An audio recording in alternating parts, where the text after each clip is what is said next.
తల్లిదండ్రుల మాట చెప్తే వినేవారుగా మనము ఉండాలి. నేను చేయను అని తిరుగుబాటు స్వభావము కలిగి ఉండకూడదు పిల్లలు. నేను చేయను మన సొంత బుద్ధిని ఆధారం చేసుకోకూడదు. మన సొంత బుద్ధిని ఆధారము చేసుకోకూడదు. తల్లిదండ్రులు సంతోషపెట్టే వాళ్ళగా మనము ఉండాలి, ఎదగాలి. తల్లిదండ్రుల ప్రేమలో ఎదగాలి, తల్లిదండ్రుల అదుపాజ్ఞల్లో ఎదగాలి, తల్లిదండ్రులు చెప్పిన మాట వినాలి, తల్లిదండ్రుల ప్రకారము జీవించాలి. మనకి ఏ సందేహం వచ్చినా కూడా, ఏ ఇబ్బంది వచ్చినా కూడా, ఏ విరుకు వచ్చినా కూడా అన్నీ ఎవరికి చెప్పాలి? డాడీకి చెప్పాలి, మమ్మీకి చెప్పాలి. నాకు ఒకసారి కష్టం వచ్చింది, చేయకూడని తప్పు చేసిన, మాట్లాడకూడని మాట్లాడిన తర్వాత నాకు ఎవరున్నారు ఇంట్లో, పెద్దవాళ్ళు ఎవరు ఉన్నారంటే అమ్మ ఉంది. వెంటనే ఏం చేసినా, మా అమ్మకు ఇప్పుడు లేదు, అమ్మ లేదు. ఇప్పుడు ఏం చేసినా నేను వెంటనే అమ్మకు పోయి ఒప్పుకున్న, అమ్మ ఇట్లా మాట్లాడినమ్మా, తప్పు మాట మాట్లాడినాను. మొత్తం అందరూ కూడా నన్ను తన్నే పరిస్థితి అయిపోతుంది. అంతేకాదు, తెలిస్తే అంత చిన్నగా పాకుతుంది, ఇట్లా మాట్లాడినాడంట, ఒక మాట మాట్లాడినాడంట అని మరి అందరు కక్ష కడుతున్నారు అనమాట.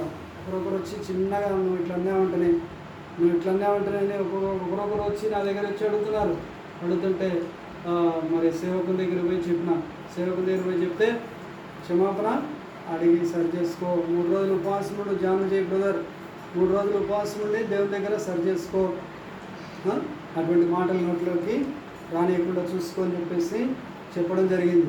కాబట్టి ఏ మాటలు అంటే ఆ మాటలు ఎవరితోనంటే వాళ్ళతో మనం మాట్లాడి తల్లిదండ్రులకు కీడు తెచ్చే వాళ్ళగా మనము ఉండకూడదు.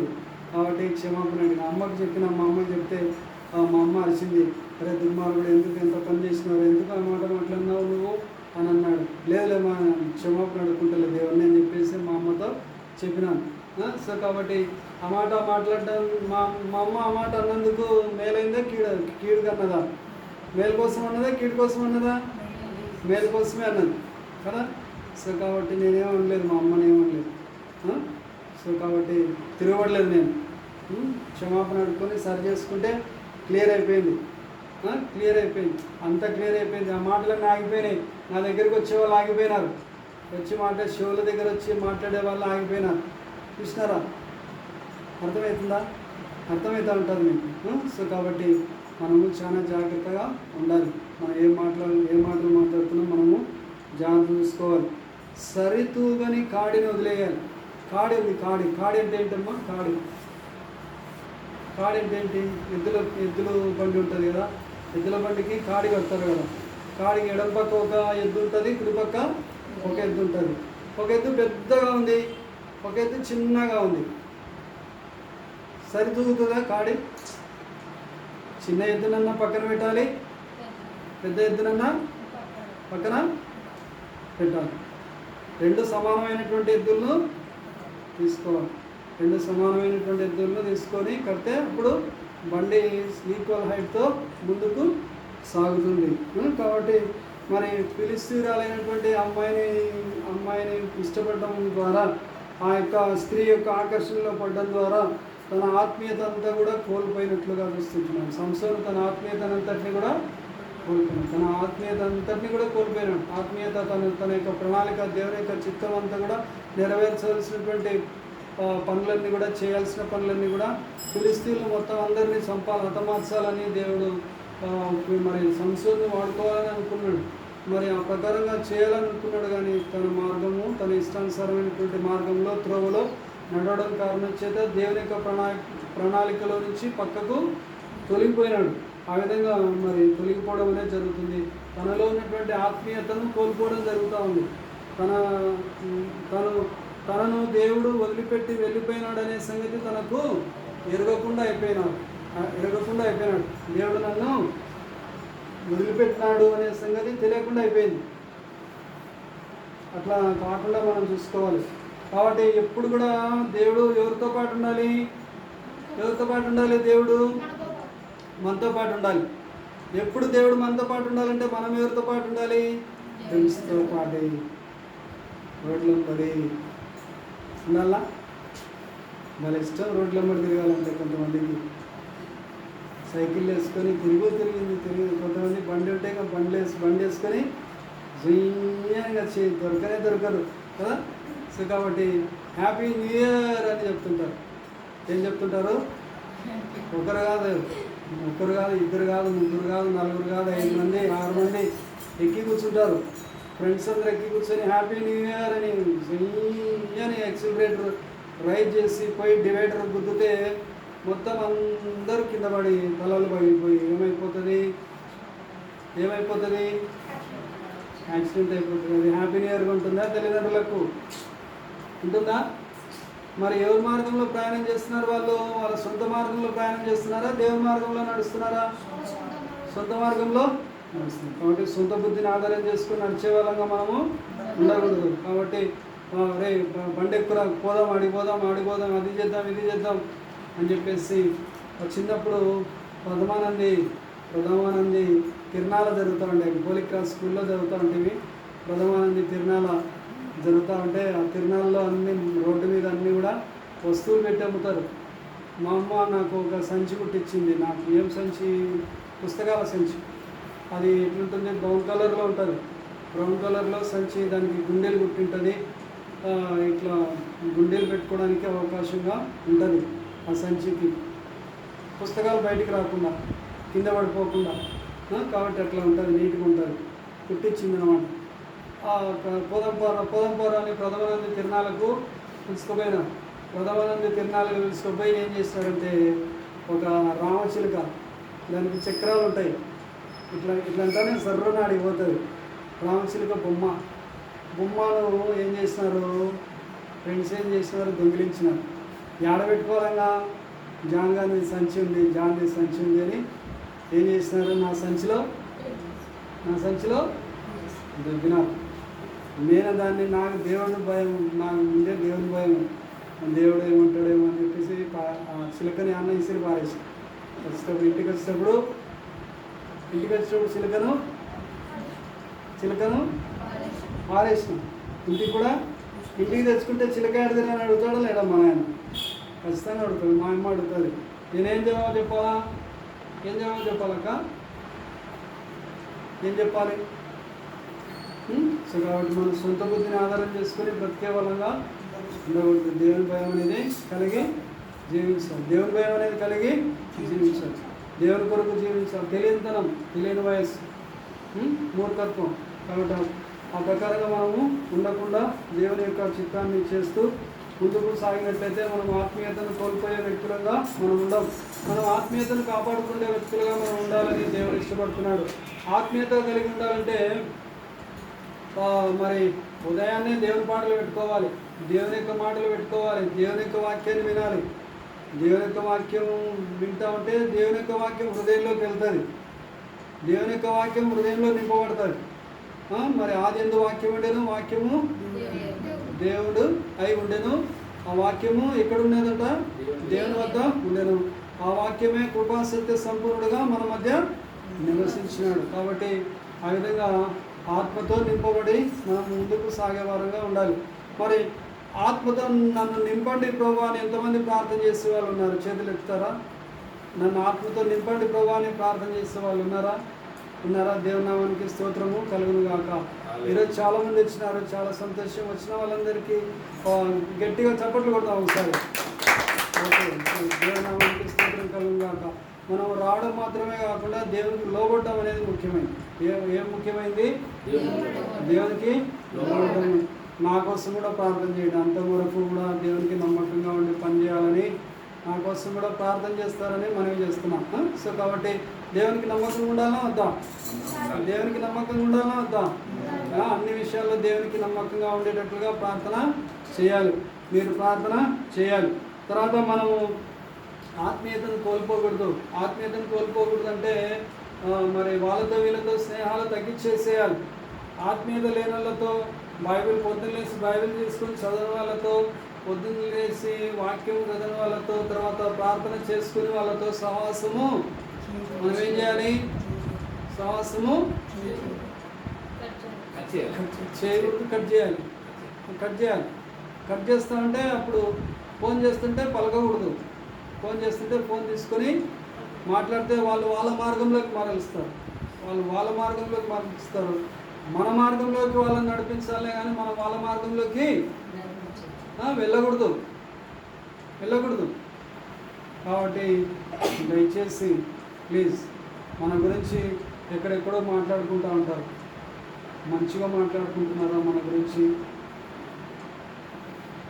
ఆలోచన చేయాలి. మన గురించి నెగిటివ్ రిపోర్ట్స్ వస్తున్నాయా? ఒక చిన్న పిల్లోడు అంటున్నాడు, వస్తూనే ఉంటారు అంకుల్ వస్తూనే ఉంటారంట వాళ్ళ ఇంటికి. ఎవరు వస్తుంటారంట? వస్తూనే ఉంటారంట. ఎవరు వస్తుంటారంట?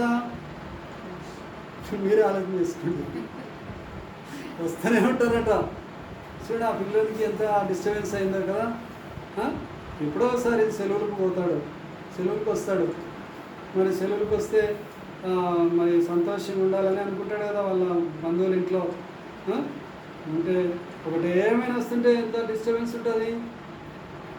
నువ్వే ఆలోచించండి. వస్తూనే ఉంటారు అంకుల్ అంటున్నాడు. నేను అడగలే చేయలే, అతనే చెప్తున్నాడు. అమ్మో చూడండి పిల్లలు ఎంత ఇదిగా ఉంటారో చూడండి, ఎన్ని విషయాలు చెప్తారో చూడండి. నిజంగా. కాబట్టి మనం చాలా జాగ్రత్తగా ఉండాలి. చాలా జాగ్రత్త. నాయన ఉన్నాడంటే నాయన మంచం కింద దాపెట్టుకున్నాడు అంకుల్ అంటారు. మంచం కింద దాపెట్టుకున్నాడని చెప్పేవాళ్ళు లేకపోలేదు. అప్పులోడు ఉన్నాడని లేడరు అని చెప్పరా అంటే లేడని చెప్తాడా? లేడని చెప్పాడు. ఏం చెప్తాడు? దాపెట్టుకున్నాడు అంకుల్, రాంకుల్, లోపలికి రాంకుల్ అంటాడు. యథార్థత అంటారు. పిల్లలకి ఏముంటుంది? యథార్థత ఉంటుంది. మనం కూడా యథార్థంగా ఉండేవారుగా అబద్ధాన్ని నేర్పేయకండి దయచేసి. మీ చేతులు కొట్టి చెప్తాను, పిల్లలకు అబద్ధము చెప్పమని నేర్పించా. అబద్ధం చెప్పినాడంటే వెంటనే ఖండించండి. బూతులు అన్నాడంటే వెంటనే ఖండించండి. చెడ్డ మాటలు పలికినాడంటే వెంటనే ఏం మాటలు రావి అని అనేది వాళ్ళు. మా అమ్మ మా నాన్న వాళ్ళు ఏం మాటలు రావి, ఎక్కడి నుంచి వచ్చినాయిరా అని అనేవాళ్ళు. ఒక మాట కూడా చెడ్డ మాటలు మాట్లాడే వాళ్ళము కాదు చిన్నప్పటి నుంచి. కాబట్టి దేవునామానికి స్తోత్రము కలుగును కాక. కాబట్టి అట్లా కాపుదల. చెప్పులు వేసుకున్నామంటే ఆడిపోవాలా చెప్పాలా, చెప్పుకోకపోతే కన్నా దొంగతెర కట్ట ఎరుగుతుంది. మన ఆయన చెప్పులు వేసుకున్నామంటే ఏం చేయాలా, ఎక్కడికి పోయేది, ఎందుకు పోయేది చెప్పాలి. కాబట్టి మనకి ఇచ్చింది తల్లిదండ్రులు ఇచ్చినాడు దేవుడు. కాబట్టి వాళ్ళకు చెప్పి చేయాలి. ప్రతిదీ చెప్పి చేయాలి. భార్య ఉందనుకోండి, అన్నీ భార్యకి చెప్పకూడదు. పూసకొచ్చినట్టు అన్నీ చెప్తూ ఉంటారు. అన్నీ చెప్పి ఏమైపోతుంది? కొంచెమన్నా దాచిపెట్టుకోవాలా చెప్పడానికి. అన్నీ చెప్తే ఎట్లా? అన్నీ చెప్పకూడదు. అన్ని విషయాలు చెప్పకూడదు. ఏ విషయాలు చెప్పాలో ఆ విషయాలు చెప్పడానికి నేర్చుకోవాలి. ఆ విషయాలు చెప్పడం నేర్చుకోకపోతే ఏమైపోతుంది? కుటుంబము భంగమైపోతుంది. అనుమానాలు వస్తాయి. చెప్పకపోతే అనుమానం వస్తుంది, చెప్పినా కూడా అనుమానం వస్తుంది. అనుమానాలు పుట్టించేవాడు ఉంటాడు. వాడిని ఇంట్లోకి రానియకూడదు. ఎవరి మధ్యకు రానియకూడదు? భార్యాభర్తల మధ్యకు రానియకూడదు. భార్యాభర్తల మధ్య అపవాది రాకూడదు. అనుమానం పుట్టించే అపవాది రాకూడదు అంటే ఏం చేయాలి? ప్రార్థన చేయాలి. ఇద్దరు కలిసి ఏం చేయాలి? ప్రార్థన చేయాలి. సో కాబట్టి గుర్తుపెట్టుకోండి. దయచేసి వేరే విధంగా అపార్థం చేసుకోదండి. దేవునికి సమస్తము తెలుసు. ఆ విశ్వాసులతో జోడుగా ఉండొద్దు. 2 కొరింథీ 6:14 2 కొరింథీ 6:14 అవిశ్వాసులతో జోడుగా ఉండొద్దు. ఎవరికంటే వాళ్ళతో తిరుగుతూ ఉంటారు కొంతమంది. వాళ్ళు వచ్చినారని అడిగిపోదాంప అంటే అడిగిపోవడము, వీడికి వచ్చినారని ఇడిగిపోదాంప అంటే ఇడిగిపోవడము. అవసరమా బ్రదర్? అవసరం లేని పంచాయతీలు పెట్టుకోకూడదు. తిరిగిచ్చే పంచాయతీలు పెట్టుకోకూడదు. తిరిగిచ్చే పనులు చేస్తూ ఉంటారు. మనల్ని పోలీస్ స్టేషన్లకు లాగే పనులు చేస్తూ ఉంటారు. అనవసరంగా మరి ఎవరితో కూడా అవిశ్వాసులతో విజ్జోడుగా ఉండకూడదు. కాబట్టి 2 కొరింథీ 6:14 మీరు అవిశ్వాసులతో జోడుగా ఉండకుడి. అవిశ్వాసులతో జోడుగా ఉండకుడి. నీతికి దుర్నీతితో ఏమి సాంగత్యము? నీతికి దుర్నీతితో ఏమి సాంగత్యము? వెలుగునకు చీకటితో ఏమి పొత్తు? వెలుగునకు చీకటితో ఏమి పొత్తు? క్రీస్తునకు బెలియాలతో ఏమి సంబంధము? బెలియాలతో ఏమి సంబంధము?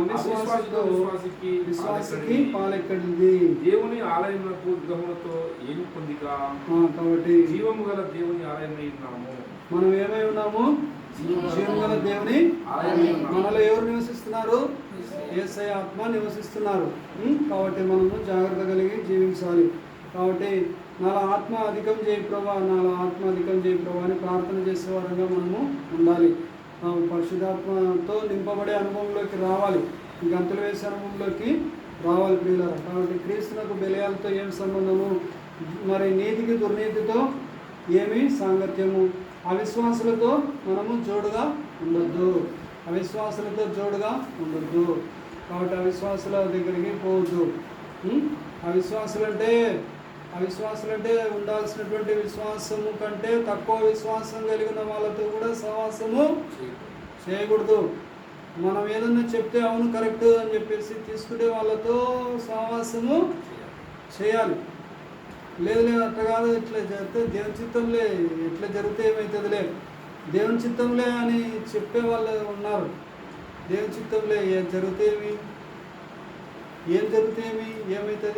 ఏమవుతుంది దేవునికి తెలియకుండా ఉందా అని చెప్పేసి అనేవాళ్ళు లేకపోలేదు. కాబట్టి మనం ఖచ్చితంగా ఏం చేయాలి? ప్రార్థన చేసి దేవుని యొక్క చిత్తాన్ని కనుక్కొని దేవుని దగ్గర నుంచి మనం పొందుకునే వారంగా ఉండాలి. పొందుకోవాలంటే ఏం కావాలి? విశ్వాసము ఉండాలి. విశ్వాసమునకు కర్త ఎవరు? యేసు ప్రభు. విశ్వాసమునకు కర్తయు దానిని కొనసాగించు వాడైనటువంటి యేసు వైపు చూచు మన ముందు ఉంచిన పందెంలో ఓపికతో పరిగెత్తాలి. కాబట్టి దయచేసి మనం ఖచ్చితంగా ఓపికతో పరిగెత్తేవారుగా మనం ఉండాలి. ఓపిక తెచ్చుకోవాలి. దేవుని శ్రీధానంలో కూర్చోవాలంటే టైంకి వెళ్ళి ఓ పిల్లవాడు సిరివేలో పోతూ ఉంటాయి. చిన్నప్పుడు సిరివేలో పోతూ ఉంటే వాక్యం చెప్పడానికి ఇంకా టైంకి వెళ్ళే చూస్తూనే ఉంటాడు. ఎట్లనే చూస్తూనే ఉంటాడు. వాక్యం ఏం లేదు, ఇంకా టైంకి వెళ్ళి చూస్తూనే ఉంటాడు. ఇంకా టైంకి వెళ్ళే చూస్తుంటాడు. ఇంకా అయిపోయేదాకా, ఏమైపోయేదాకా, వాక్యం అయిపోయేదాకా. ఎప్పుడు అయిపోచేస్తాడా, బయటకు వెళ్ళిపోదామా, ఎప్పుడు అయిపోచేస్తాడా వెళ్ళిపోదాం, ఎప్పుడు అయిపోచేస్తాడా వెళ్ళిపోదాం. అటువంటి రావడం ఎందుకు, అక్కడ కూర్చోవడం ఎందుకు? తల్లిదండ్రుల ప్రోత్సాహం వల్ల కూర్చుంటున్నాడు అంతే. సో కాబట్టి నాకైతే ఎంత మనసు అంతా కూడా కల్మషం అయిపోయింది. చాలా బాధ కలిగేది.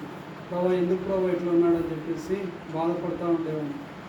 కాబట్టి మరి ఏమైనా ఆత్మీయతలోకి ఎదిగినారు అంటే ఇప్పుడు చూస్తే ఏం ఆత్మీయత ఉండదు, ఏముండదు. ఎందుకు ఉండదు? టైం 20 years గ్యాప్ అయిపోయింది. ఆత్మీయతలో ఎదగల, వాక్యంలో ఎదగల, ప్రార్థనలో ఎదగల, సహవాసంలో ఎదగల. ఏం చూస్తున్నాడు? వచ్చిన వాళ్ళ నుంచి ఏం చూస్తున్నాడు? టైం చూసుకుంటూ కూర్చున్నాడు.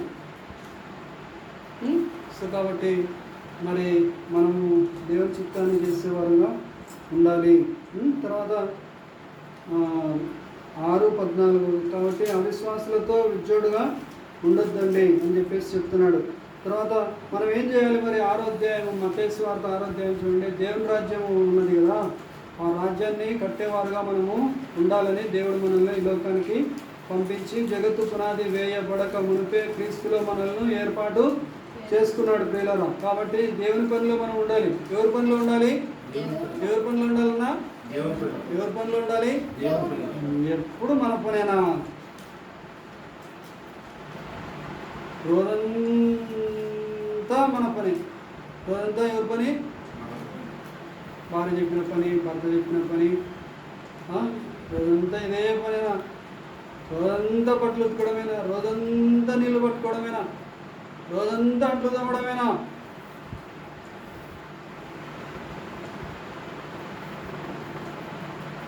చాలా బాధ కలుగుతుంది.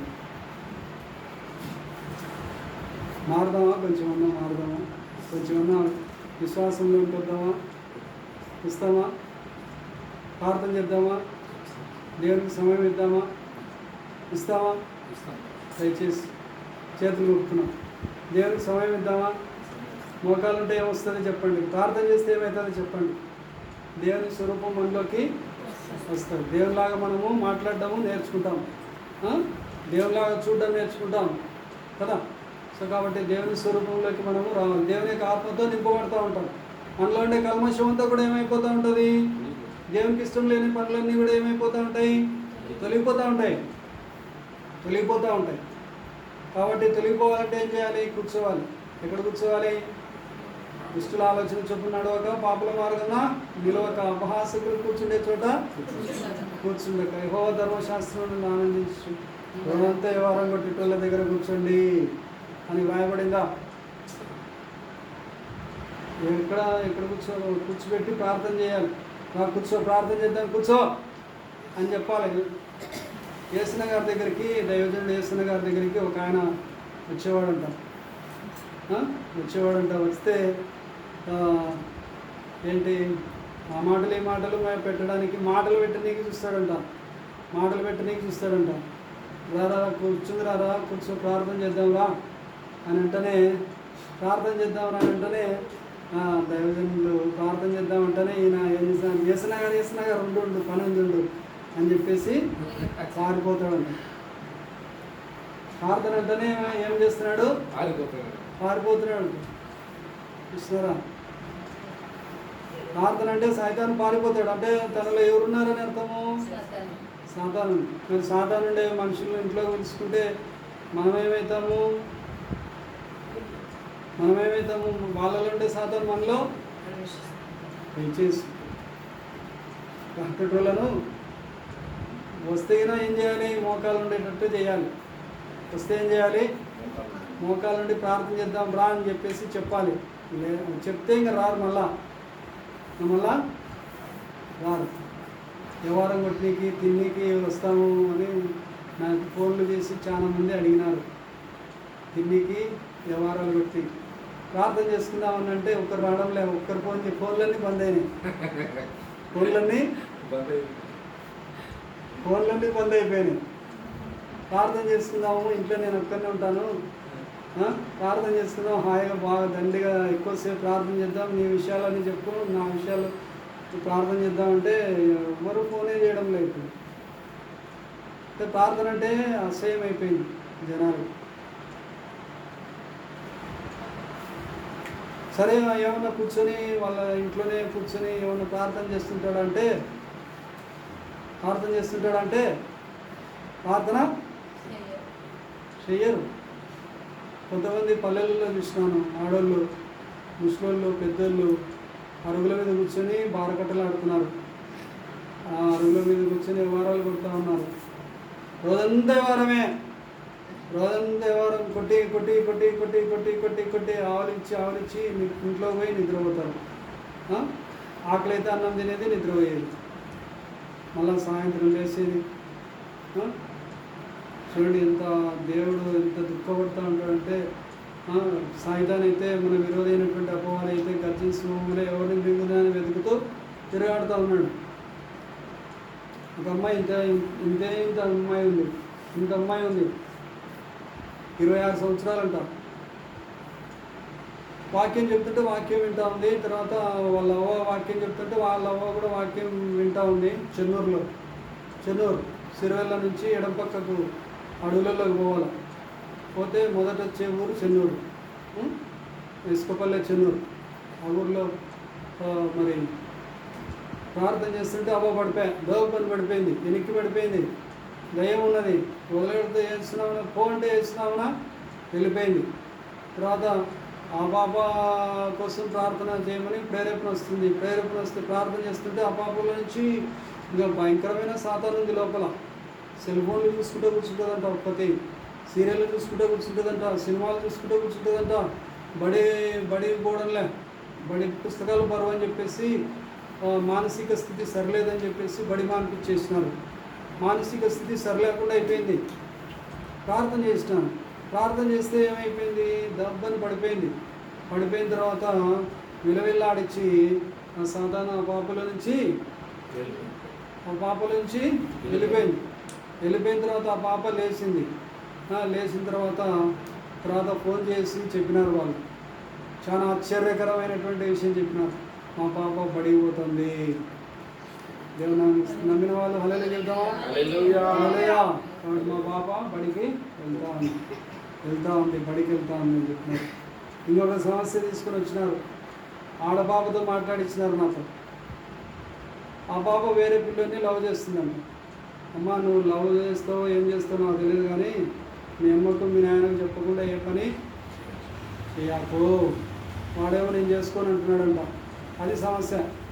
చేసుకుంటానని ఇంటికినా ఏం సమస్య నేను అవసరం ఉండదు. వాడు చేసుకుంటానని ఇంటికినా నేను అవసరము ఉండదు. నేను అవసరం పడినా ఎవరికి? అమ్మాయికి. నాకు ఫోన్ చేస్తుంది. నాకు ఫోన్ చేసి అమ్మాయితో మాట్లాడిస్తున్నారు. ప్రేయర్ చేయమని. కాబట్టి ప్రార్థన చేస్తే అది వెళ్ళిపోయింది. ఆ తర్వాత నెక్స్ట్ మరి ఏం జరుగుతుందో తెలియదు. ఇంకా ఫోన్లు లేవు, ఫోన్లు బంద్ అయిపోయింది. సో ఆ విధంగా ఉంటుంది. దేవుని యొక్క సేవలో చాలా రకాలైనటువంటి మనుషులు ఉంటారు, చాలా రకాలైనటువంటి పద్ధతులు ఉంటాయి, చాలా రకాలైనటువంటి కష్టాలు ఉంటాయి, దుఃఖం ఉంటుంది, బాధ ఉంటుంది, వేదన ఉంటుంది. వాటన్నింటినీ ఎదుర్కొని ముందుకు సాగే వారంగా మనము ఉండాలి. కాబట్టి ఒక దేవుని యొక్క సేవకుని దగ్గరికి మనం వస్తున్నామంటే ఆ దేవుని సేవకునికి తగినట్లుగా మనం ప్రార్థన చేస్తూ కూర్చుంటే దేవునికి మరి సేవ చక్కగా చేయగలుగుతాడు. దేవునికి సేవ చక్కగా చేయగలుగుతున్నాడు అంటే కారణం ఎవరు అంటే, ఎవరు కారణము? సంఘంలో ఉండే ఆ సంఘానికి వచ్చే బాధ్యత తీసుకొని ప్రార్థన చేసే సభ్యులు. నమ్మిన వాళ్ళు హల్లెలూయా చెప్తామా? హల్లెలూయా. కాబట్టి ఆ విధంగా ఖచ్చితంగా ప్రార్థన చేయాల్సినటువంటి బాధ్యత విశ్వాసులకు ఉన్నది. మీరు వెళ్ళే మీ సంఘ సేవకుల గురించి కూడా ప్రార్థన ఖచ్చితంగా చేయాలి. నమ్మిన వాళ్ళు హల్లెలూయా చెప్తామా? చేస్తామన్న వాళ్ళు హల్లెలూయా చెప్పాలి. హల్లెలూయా. కాబట్టి దేవుని సేవకులు అందరి కోసం ప్రార్థన చేయాలి. మేము మా గుడికి పోయే ప్రార్థన, మా గుడికి పోయే వచ్చే సేవకుని కోసమే ప్రార్థన చేస్తాము అని మనసు కలిగి ఉంటారు కొంతమంది. అటువంటి మనసు కలిగి అది చిన్న బుద్ధి అంటారు. చిన్న మనసు కలిగి ఉండకండి. అందరి కోసం ప్రార్థన చేయాలి. మీ ఊర్లో ఎవరెవరైతే ఎన్ని చర్చిలు ఉన్నాయో అన్ని చర్చిలకు వచ్చే సేవకుల కోసం, అందరి కోసం మీరు ప్రార్థన చేయాలి. ఖచ్చితంగా మీరు ప్రార్థన చేయాలి. కాబట్టి ఎందుకంటే మరి ఆ విధంగా దేవుడు ఆ యొక్క సంఘాన్ని ప్రార్థన ద్వారా అభివృద్ధిలోనికి నడిపిస్తాడు. తర్వాత ఒక చిన్న వచనం చెప్పి ముగిస్తాను. 1 కొరింథీ 7వ అధ్యాయము 12-14. 7వ అధ్యాయము 12వ వచనము. 1 కొరింథీ 7వ అధ్యాయము 12 నుంచి 1 కొరింథీ 7వ అధ్యాయము 12 నుంచి 14 వచనం. ప్రభువు కాదు, నేనే తక్కిన వారితో చెప్పినదేమనగా, ఏ సహోదరునికైనను అవిశ్వాసురాలైన భార్య ఉండి ఆమె అతనితో కాపురము చేయ ఇష్టపడిన ఎడల